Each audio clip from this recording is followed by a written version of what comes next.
Aitäh, härra istungi juhataja, head kolleegid, härra peaminister. Te üldiselt olete tugev poliittehnoloogias ja oskate sõnu hästi seada, aga täna täitsa ootamatult minu jaoks lipsas teil küll selline huvitav tõdemus üle huulte. Te ütlesite, et ootame Euroopa puhta tööstuse teatist, siis saame teada, kas Eesti inimestele on vaja meretuuleparke.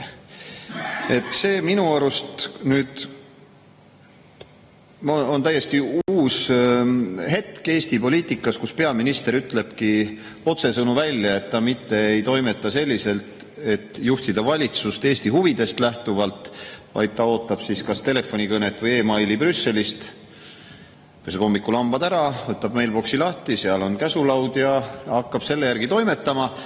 Ja ma ikkagi kutsuks üles seda nüüd küll muutma, sest et kui me vaatame siin kas või oma naabreid ja mõtleme nendele diskussioonidele, mis Eesti avalikkuses on viimasel ajal käinud erinevate kohustuste üle, mis Eesti on endale võtnud ja lõpuni ei olegi aru saada, et kuidas ta need võtnud on. Eks see tulenebki sellest, et kui meil on peaminister, kes tegevuses lähtub sellest, et kuulame, mis Euroopa ütleb ja siis vaatame, kas meil on meretuuleparke vaja. Et nii ei peaks olema. Et kui me vaatame siin näiteks LULUCF-i temaatikat ja seda, kuidas on seal kohustuste mõttes läinud kas või meie lähenaabritel Soomel ja Lätil, siis seal on selgelt näha, et nende peaminister ja muud ministrid on ilmselgelt toimetanud lähtudes oma riigi huvidest, mitte sellest, et võtame kõik vastu, mis Euroopast tuleb. Nii et see oli küll nüüd ülestunnistus kõvast lati alt läbi jooksmisest.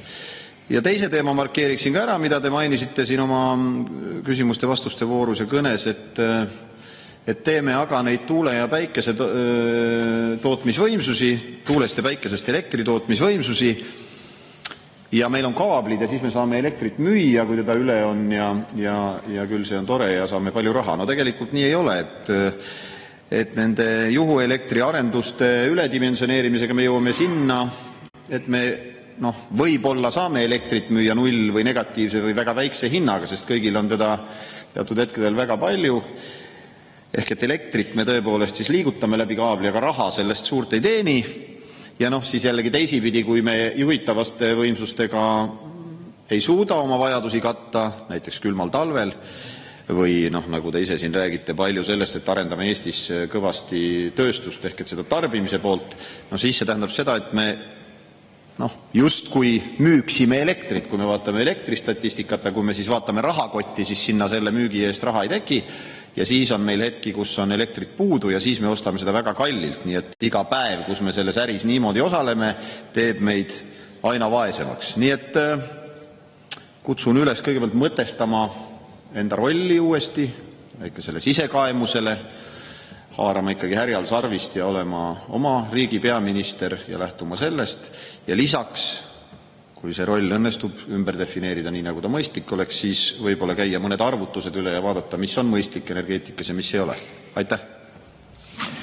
Suur tänu!